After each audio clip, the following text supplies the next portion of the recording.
అనుదిన బైబిల్ ద్వితీయోపదేశకాండము 23వ అధ్యాయం. గాయము నొందిన వృషణములు గలవాడే కానీ, మర్మాంగము కోయబడిన వాడే కానీ యెహోవా సమాజములో చేరకూడదు. కుండు యెహోవా సమాజములో చేరకూడదు. వానికి 10వ తరం వాడైనను యెహోవా సమాజములో చేరకూడదు. అమ్మోనీయుడే కానీ, మోయాబీయుడే కానీ యెహోవా సమాజములో చేరకూడదు. వారిలో 10వ తరం వారైనను ఎన్నడూను యెహోవా సమాజంలో చేరకూడదు. ఏలయనగా మీరు ఐగుప్తులో నుండి వచ్చుచుండగా వారు అన్నపానములు తీసుకొని మిమ్మును ఎదుర్కొన రాక నిన్ను శపించుటకు బహుమానమునిచ్చి నదుల యారాములోనే పేతోరులో నుండి నీకు విరోధముగా బేయూరు కుమారుడైన బిలామును పిలిపించిరి. అయితే నీ దేవుడైన యెహోవా బిలాము మాట వినకుండెను. నీ దేవుడైన యెహోవా నిన్ను ప్రేమించను కనుక నీ దేవుడైన యెహోవా నీ నిమిత్తము ఆ శాపమును ఆశీర్వాదముగా చేసెను. నీ ధనములన్నిట ఎన్నడును వారి క్షేమమునైనను మేలైనను విచారింపకూడదు. ఎదోమీయులు నీ సహోదరులు కనుక వారిని ద్వేషింపకూడదు. ఐగుప్తు దేశంలో నీవు పరదేశివై ఇంటివి కనుక ఐగుప్తీయులను ద్వేషింపకూడదు. వారికి పుట్టిన పిల్లలలో 3వ తరము వారు యెహోవా సమాజములో చేరవచ్చును. నీ సేన శత్రువులతో యుద్ధమునకు బయలుదేరినప్పుడు ఏ దుష్కార్యమును చేయకుండా జాగ్రత్త పడవలను. రాత్రి జరిగిన దాని వలన మైలు వాడు మీలో ఉండిని ఎడల పాలెము వెలుపలకి వెళ్ళిపోవలను. అతడు పాలెములో చేరకూడదు. సాయంకాలమున అతడు నీళ్లతో స్నానం చేసి సూర్యుడు అస్తమించిన తరువాత పాలెములో చేరవచ్చును. పాలెము వెలుపల నీకు ఒక చోటు ఉండవలను. ఆ బహిర్భూమికి నీవు వెళ్ళవలను. మరియు నీ ఆయుధములు కాక గసిక ఒకటి నీ యొద్ద ఉండవలను. నీవు బహిర్భూమికి వెళ్ళినప్పుడు దానితో త్రవ్వి వెనుకకు తిరిగి నీ మలమును కప్పివేయవలను.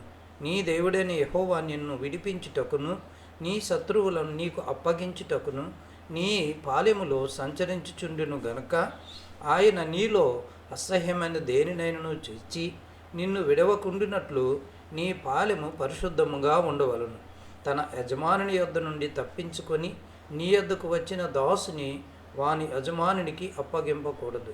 అతడు తన ఇష్ట ప్రకారము నీ గ్రామములలో ఒక్కదాని యందు తాను ఏర్పరచుకున్న చోట మీతో కలిసి మీ మధ్య నివసింపవలను. నీవు వాణ్ణి బాధింపకూడదు. ఇశ్రాయేలు కుమార్తెలలో యవతియు వేశ్యగా ఉండకూడదు. ఇశ్రాయేలు కుమారులలో ఎవడను పురుషగామిగా ఉండకూడదు. పడుపు సొమ్మునే కానీ కుక్క విలువనే కానీ మ్రొక్కిబడిగా నీ దేవుడైన యెహోవా ఇంటికి తేకూడదు. ఏలయనగా ఆ రెండును నీ దేవుడైన యెహోవాకు హేయములు. నీవు వెండినే గాని ఆహార ద్రవ్యమునే కానీ వడ్డీకి వేయబడు దేనిని నీ సహోదరులకు వడ్డీకి ఇయ్యకూడదు. అన్యునికి వడ్డీకి బదులు ఇయ్యవచ్చును కానీ నీవు స్వాధీనపరుచుకున్నట్లు చేరబోచున్న దేశములో నీ దేవుడైన యెహోవా నీవు చేయు ప్రయత్నములన్నిటి విషయములోనూ నిన్ను ఆశీర్వదించినట్లు నీ సహోదరులకు వడ్డీకి బదులు ఇయ్యకూడదు. నీవు నీ దేవుడైన యెహోవాకు మ్రొక్కుకున్న తర్వాత ఆ మ్రొక్కుబడిని చెల్లించుటకు తడవు చేయకూడదు. నీ దేవుడైన యెహోవా తప్ప నీ వలన దాన్ని రాబట్టుకొనును. అది నీకు పాపమగును. నీవు మ్రొక్కుని ఎడల నీ యందు ఆ పాపముండదు. నీ పెదవుల నుండి బయలుదేరిన మాటను నెరవేర్చుకొని నీ దేవుడైన యెహోవాకు మ్రొక్కుకొన్న ప్రకారము నీవి నీ నోటి పలికినట్లు స్వేచ్ఛార్పణము నర్పింపవలను.